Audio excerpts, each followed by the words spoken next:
Hi Sammy fam, today we are going to be making a delicious spinach and arugula quiche. Before we start, let's prep some of our ingredients. We have delicious chopped garlic, shallots, we have grated Gruyere, and we have some goat cheese that we're just going to crumble up a little bit. Now to start our mixture, we're going to use 4 eggs. I'm kind of winging this, so we might end up adding more. 1, 2,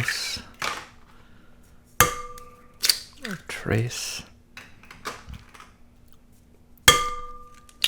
4 huevos. Beautiful. Go ahead and break this up. And I can already think we're going to add some more here, because we have to fill a whole pie, but there's a lot of other stuff going in. Let's go ahead and hit it with 5. 5.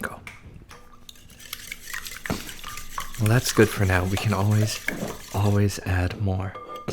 Now, since we're doing spinach and arugula, I'm going to add our namesake ingredients, spinach and baby arugula. More spinach and arugula.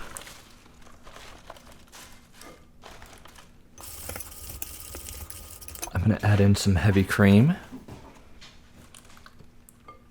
This is shallots and garlic that I chopped up earlier and I cooked, just slightly sauteed with some bacon fat. Gruyere cheese. I want this to be very cheesy. And then let's get some of this goat cheese in here.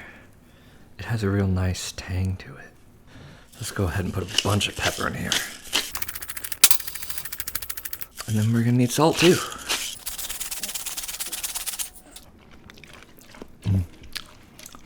That's delicious, guys.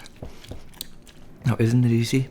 Now let me show you the next step, the pie crust that we're going to bake this all together in. Now we're taking a little bit of a shortcut on the crust that I think saves a lot of time and a lot of stress.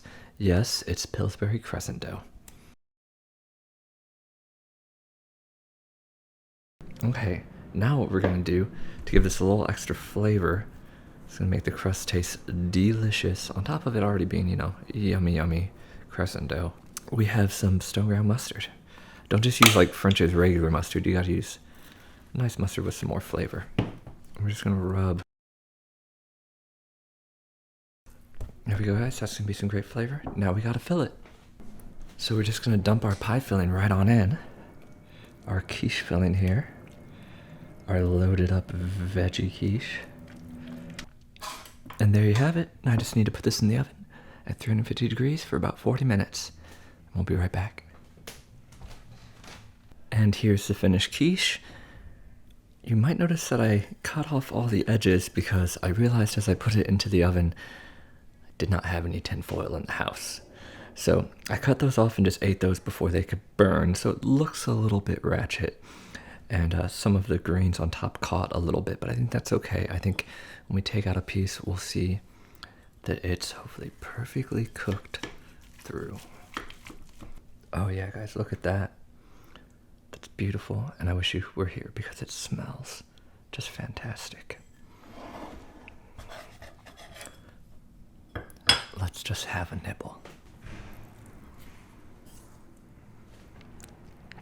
Creamy, garlicky, oniony, fresh, and delightful. It doesn't feel too heavy, even though there's so much cheese in this.